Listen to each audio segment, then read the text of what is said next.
दिखाइए कल का ट्रेडिंग सेशन। वो बात हुई, दिखाया भी था, पेनफुल रहा। सरप्राइजिंगली अच्छा खासा दबाव भारतीय बाजार में बनता हुआ नजर आया। डिसअपॉइंटिंग स्क्रीन थी। ऐसे में सेटअप कैसा है, अब ये समझ लिया जाए।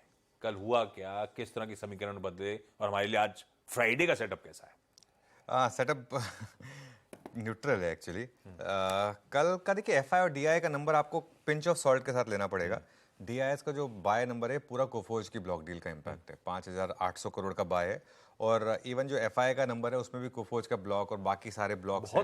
बहुत सारे ब्लॉक्स हैं। इतने सारे ब्लॉक्स हैं, लेकिन ठीक है, ब्लॉक है चाहे नहीं है, पैसा तो पैसा है। फिर भी 1500 करोड़ की बाइंग हुई, तो इसने बार थोड़ा सा हमारा सुधारा जरूर है।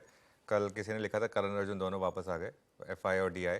लेकिन ये चीज़ आप समझ लीजिए कि कल इंटरेस्टिंग चीज़ हुई कि इंडेक्स फ्यूचर्स में भी सेलिंग हुई और स्टॉक फ्यूचर्स में भी सेलिंग हुई।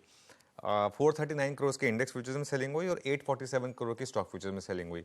अब ये सेलिंग जो की है एफआईज ने, क्या ये कवरिंग आएगी या नहीं आएगी? अगर कवरिंग आएगी तो फिर बड़ी कवरिंग आएगी, नहीं आएगी तो फिर प्रॉब्लम। लॉन्ग शॉर्ट का आंकड़ा देखिए आप, कल 3,600 लॉन्ग कटे एफआईज की तरफ से, 44% पर आ गए हम। और शॉर्ट्स एडवे सिस्टम में करीब 2029 56% पर आ गए। अब प्रॉब्लम क्या है ना इस मार्केट की आशीष, कल जो एक इशू हो गया, गैप अप के बाद फॉर एग्जांपल बाय नहीं बनता था। अब आज गैप डाउन के बाद शायद सेल ना बने, क्योंकि ऑलरेडी हमारा पुट कॉल रेशियो 0.78 पर आ गया है।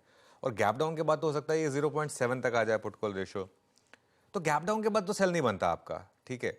लेकिन है तो मार्केट सेल ऑन रैली, और जैसा हम डिस्कस कर रहे थे इवन 2 दिन पहले, दोनों तरफ की ट्रेड्स अगर आप ले सकते हैं तो ही ठीक है।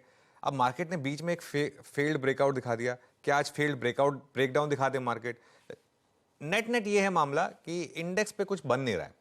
अब आप अपना ब्लड प्रेशर बढ़ा रहे हैं सिर्फ इंडेक्स पर ट्रेड करके। हमको तो खैर कमेंट्री करनी होती है इंडेक्स के लिए, तो हम करते हैं, लेकिन जरूरी नहीं कि आप इंडेक्स पर ट्रेड करें। कुछ टाइम के लिए इंडेक्स को अकेला छोड़ दें।